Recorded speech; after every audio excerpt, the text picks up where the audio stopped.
दिसंबर के महीने में एक शरीफ घराने की लड़की की शादी थी। लड़का भी शरीफ था और सरकारी नौकरी करता था, इसलिए रिश्ता जल्दी तय हो गया था।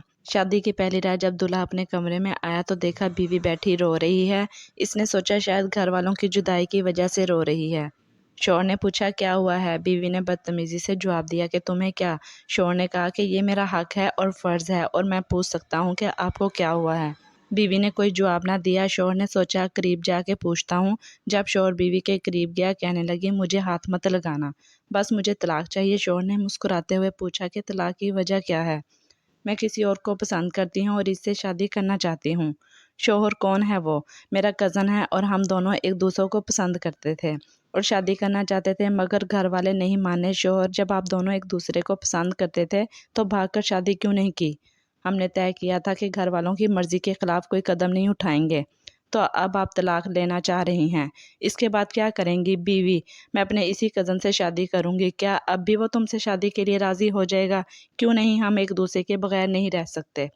शौहर ने पूछा क्या तुम्हें इसका नंबर याद है? बीवी झट से बोली इसका नंबर मैं कैसे भूल सकती हूँ।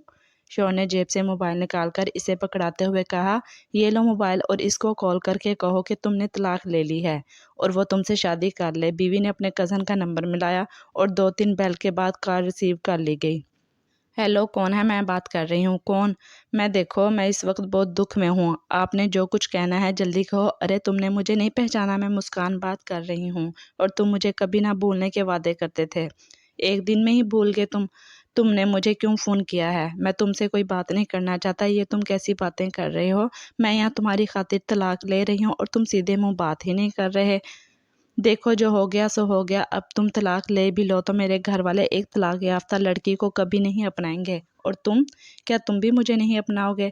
नहीं, मुझे मेरे दोस्तों ने समझा दिया है और वैसे भी तुम तो मुझे छोड़कर जा चुकी हो। अब कभी ना मुझे फ़ोन करना और ना ही कोई राब्ता करने की कोशिश करना। दूसरी तरफ से कॉल काट दी गई थी। लड़की ने अपने शौहर की तरफ देखा, वो भी पास खड़ा इसे ही देख रहा था। लड़की कुछ खामोश सी हो गई तो शौहर इसे अकेला छोड़कर बाहर निकल गया। लड़की का दिमाग दुखने लगा था। कुछ ही पल में वो होशो हवास से बेगाना हो गई थी। रात के 3 बज रहे थे। शौहर नमाज़ फजर पढ़ने के लिए मस्जिद जाने लगा तो सोचा बीवी को भी नमाज के लिए उठा दूं। मगर जब वो कमरे में आया तो बीवी बेहोश पड़ी थी। पहले तो इसे देखकर शौहर घबरा गया, मगर फिर घर वालों को बुलाया और इसे अस्पताल ले गए। वहां जाकर पता चलता है कि बीवी को कोई दिमाग का मसला हो गया और इसकी वजह कोई गहरा सदमा है। लड़के के घर वाले लड़के से सदमे के बारे में पूछते हैं, मगर वो लाइटनिंग का इजहार करता है, हालांकि वो सब जानता था। थोड़ी देर के बाद वो बहुत अच्छे दिमाग के डॉक्टर के पास मशवरे के लिए गया। डॉक्टर ने शौहर को बताया कि इसकी बीवी ने किसी बात का गहरा सदमा लिया है। मैंने दवा तो दे दी है, बस अब इसे आराम की ज़रूरत है। जी बेहतर, क्या मैं इसे घर लेकर जा सकता हूँ? जी जी, अब वो बेहतर है, आप ले जा सकते हैं। शौहर बीवी को साथ लिए घर आ गया। घर आते ही सब घर वालों ने दुल्हन का हाल दरियाफ्त करना शुरू कर दिया, मगर दुल्हन खामोश रही। लड़के ने सबसे कहा कि इसे आराम की ज़रूरत है। डॉक्टर ने कहा है मरीज़ के पास शोर नहीं होना चाहिए और इसे सहारा देकर कमरे में ले गया और इसके कान के करीब जाकर आहिस्ता आवाज़ में पूछा अब तबीयत कैसी है आपकी? जी ठीक है, आहिस्ता आवाज़ में जवाब आया। थोड़ी देर की खामोशी के बाद दुल्हन ने कहा मैंने रात को आपसे बदतमीज़ी की, इसलिए मुझे माफ़ कर दें। शौहर, अरे माफ़ क्या, तुम ज़्यादा जोर ना दो दिमाग पर। और हाँ, मैं भी एक बात पूछूं? जी पूछिए, बीवी ने कहा। अब तुम्हारा क्या इरादा है? मेरा मतलब है अब क्या चाहती हो? शौहर ने पूछा।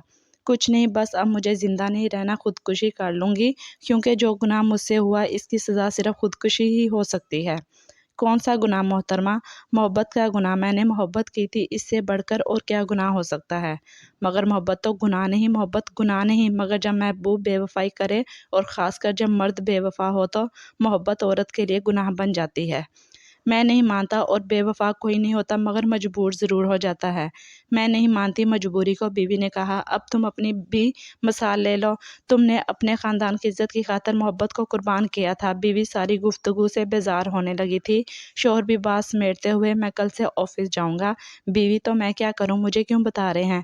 भाई तुम मेरी बीवी हो और एक बीवी को पता होना चाहिए कि इसका शौहर कहाँ गया है। دیکھیے مجھے یہ بتانے کی زحمت مت کیجیے، مجھے آپ سے اور آپ کے کام سے کوئی سروکار نہیں۔ بیوی اکتاہٹ سے بولی، اوکے میرا کام تھا بتانا، تم مانو یا نہ مانو مجھے سب مردوں سے نفرت ہو گئی ہے، یہ سب مرد ایک جیسے ہی ہوتے ہیں۔ بیوی دھیمی آواز میں کہہ رہی تھی، اچھا تو کیا مجھ سے بھی کیا مرد نہیں ہیں؟ یہ بھی ٹھیک ہے، اچھا چلو مجھے یہ بتاؤ کہ تم مردوں میں اپنے بھائی اور والد کو بھی شامل کرتی ہو؟ ابھی بیوی نے جواب دینے کے لیے منہ کھولا ہی تھا کہ شوہر کے موبائل پر کال آنے لگی اور وہ فون سنتا سنتا وہاں سے اٹھ کر باہر نکل گیا اور بیوی لیٹے لیٹے ہونے والی گفتگو کے بارے میں سوچنے لگی۔ شوہر کے موبائل پر آنے والی کال اس لڑکی کے والد کی تھی جو داماد اور بیٹی کا حال احوال دریافت کر رہے تھے، اور شوہر بڑے ہی ادب اور عزت سے ان سے بات کر رہا تھا اور انہیں کل گھر پر آنے کی دعوت بھی دی۔ فون سن کر شوہر واپس کمرے میں آیا تو بیوی نے پوچھا، کس کی کال تھی؟ شوہر مسکراتے ہوئے، آپ کو تو کوئی مطلب نہیں ہونا چاہیے اس بات سے، چلے میں بتا دیتا ہوں، آفس سے کال تھی، صبح جلدی ڈیوٹی پر جانا ہے، ویسے بھی رات کافی ہو گئی ہے، میں نے صبح جلدی نکلنا ہے، اور اپنا کمبل اٹھاتے ہوئے صوفے پر لیٹ گیا۔ جب شوہر سونے کے لیے لیٹا تو بیوی کی آواز آئی، آپ نے میرے اور اپنے بارے میں کسی کو کچھ بتایا تو نہیں؟ کیا بتانا تھا، یہی کہ ہمارا بستر الگ ہے۔ ارے کیا ہو گیا ہے، یہ ہمارا میاں بیوی کا معاملہ ہے، میں کیوں کسی کا بتاؤں گا؟